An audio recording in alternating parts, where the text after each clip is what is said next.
Selamat nonton Blue Film, Om. Film diawali penampakan seseorang wanita cantik, putih, non seksi, sedang melamun memikirkan angsuran kredit HP. Maksudnya sedang melamun, entah memikirkan apaan sob.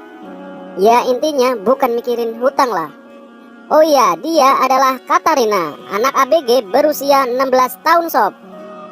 Dan di scene ini kita diperlihatkan seseorang wanita glosor-glosor di tempat tidurnya dan sesekali dia melamun. Kelihatannya si Katarina ini depresi, sampai-sampai ibunya mengetuk-ngetuk pintu pun dia sampai tak menghiraukan bor. Dan tak tahu kenapa saat dia melihat foto selfie bersama teman-temannya, dia malah menangis sob. Nah, saat dia bercermin melihat wajahnya sendiri, sepertinya ada sesuatu yang dia rencanakan sob. Nah, gua kasih tahu deh, kenapa si Katarina sesedih dan sedepresi ini sob. Ternyata Katarina divonis oleh dokter mengidap penyakit HIV. Ya buat kalian yang belum tahu bukan tempe, apa itu HIV? Nih, gua kasih tahu yang belum tahu. HIV adalah sebuah penyakit mematikan yang menyerang sistem kekebalan tubuh manusia, yang penularan virusnya lewat bercocok tanam bebas dan pemakaian jarum suntik yang gak higienis. Jadi buat kalian para cowok-cowok jomblo yang tak tahu siapa pelabuhan roket bersandar, cukup hati-hati lah ya, jangan sembarangan. Iya salam. Scene langsung berpindah di sebuah lorong yang sepi. Di situ Katarina nampak berjalan sendirian. Ya gue takut aja sih dia diapa-apain sama cowok brengsek di luar sana sob. Kayak lu, maaf. Soalnya dia berjalan seakan-akan gak niat hidup. Dan ternyata si Katarina pergi ke sebuah klub dan bertemu seorang pria yang sama sekali tidak dikenalnya. Oke, sebut saja si pria ini Parjo sob. Karena Katarina yang berpikir hidupnya tak lama lagi karena positif HIV, jadi dia mempunyai pikiran jahat untuk menularkan penyakitnya ke semua cowok-cowok hidung boleng sob. Ya kata lainnya berbagi keenakan lah, tapi malah penyakit. Oke, karena si Parjo imannya tipis dan jarang laku kalau di klub, ya sikat aja anjing, dikasih gratisan, siapa sih yang mau nolak? Dan mereka pun gak banyak tingkah untuk menyewa kos-kosan atau hotel melati sob. Cukup ruangan 2x1 di dalam toilet. Sebelum ritual penanaman benih dimulai, si Parjo berniat memakai pengaman bergelembung. Akan tetapi ditolak sama si Katarina sob. Katarina berkata, keluarin aja di dalam. Sontak, ngilu aku cuk. Maaf. Setelah keduanya have fun, Katarina pun pergi begitu saja. Dia kembali pulang ke rumahnya. Sesampai di kamarnya, dia langsung membuka bajunya sob. Dan berhubung gua takut kalau sabun kalian cepat habis, makanya gua skip aja lah. Nanti gua dimarahin emak lu cuk. Keesokan harinya, Katarina kembali berulah sob. Ia mendatangi sebuah toko yang jikalau dilihat itu toko penjual alat-alat bantu untuk mantap-mantapan. Ya kalau di sini mah kayak semacam toko obat kuat di pinggir jalan gitu sob. Dengan wajah yang menantang, yang sudah siap untuk diterkam kaum hidung boleng, Katarina berjalan langkah demi langkah menelusuri bagian toko itu sob. Dan tak sengaja, ia bertemu om-om tua yang kalau dikasih ikan langsung nyaplok sob. Entah apa yang dipikiran Katarina, akhirnya ia mengajak om-om itu untuk bercocok tanam. Ya walaupun di sana banyak cowok-cowok muda kekar yang lebih oke sob. Kita positif aja lah, siapa tahu yang tua itu banyak pengalamannya. Karena si om-om ini merasa ketiban rejeki, udah cantik, muda, seksi, gratis pula, ya jelas om sikat dong ya. Nggak perlu di hotel atau di kos-kosannya ibu Muji yang galak itu, mereka langsung saja menuju bangunan kosong gitu sob. Dan berhubung waktu dan tempatnya terbatas di bagian outdoor, jadi gayanya ya cuma berdiri sob, anjay.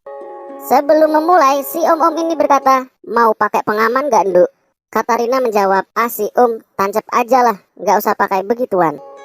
Setelah si om-om gedut ini selesai, ya cepet sih, si Katarina langsung pergi saja sob. Bisa dilihat dari ekspresinya, Katarina ini kurang puas lah. Ya walau tujuannya dia cuma menularkan penyakit saja sob. Akhirnya dia kembali ke rumahnya untuk beristirahat dan sedikit rebahan sambil memikirkan siapa target berikutnya. Dan dia pun langsung SMS ke teman lamanya sob. Ya saling menanyakan kabar sembari mengajak ketemuan. Dan yang diajak ketemuan itu adalah seseorang pasangan suami istri sob. Ya sebut saja dia Bejo dan Sri. Jadi tujuan Katarina ini bertemu dengan Bejo dan Sri ingin mengajak keduanya main mantap-mantap sob. Berbeda dengan yang sudah-sudah, kali ini Katarina mengajak bermainnya dengan formasi 3 orang sob. 1 menyerang dan 2 bertahan. Dan akhirnya mereka pun bermain di kamar. Ya lumayan deh. rada nyaman dikit di kamar. Seperti biasa, si Katarina menolak kalau si cowok menggunakan pengaman sob. Ia berkata, ya keluarin di dalam aja. Tahu sendirilah kalau tujuannya Katarina cuma ingin menularkan penyakit sob. Setelah melakukan ritualnya, si Katarina langsung pergi begitu saja dengan berjalan kaki.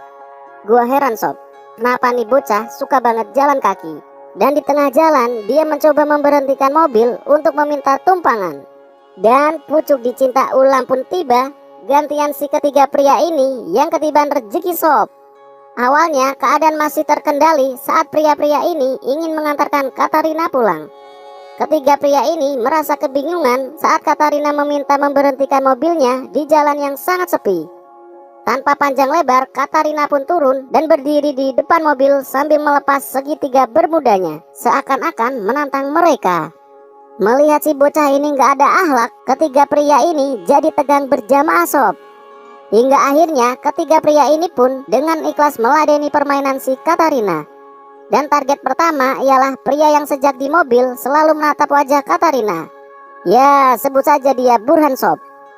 Sementara yang lain nunggu giliran di servis, ya sebat dulu cok, biar gak tegang.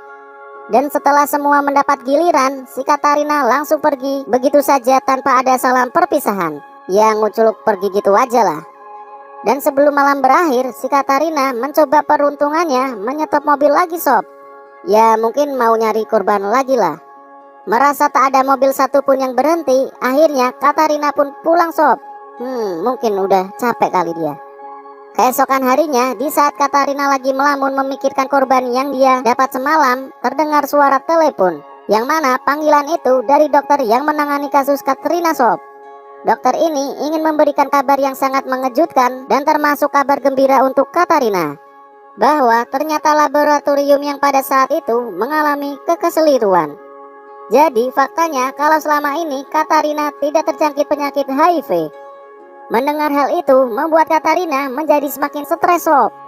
Gimana tidak, dia sudah menjadi odading geprek oleh lelaki-lelaki di luar sana dan ternyata dia malah tidak positif HIV. Ya mungkin ini adalah karma sob untuk dia. Dan film pun tamat.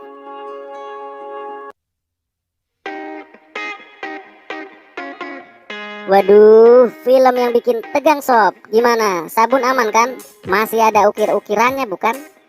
Nah, pesan apa sob yang bisa kalian ambil dari film ini? Karena menurut gua ini adalah film edukasi. Jadi buat kalian janganlah suka jajan-jajan sembarangan di luar sana sob. Kita nggak tahu dan nggak akan tahu apakah jajanan kalian steril atau tidak. Terima kasih yang sudah nonton video ini. Ambil baiknya dan buang buruknya. Sampai jumpa di video berikutnya.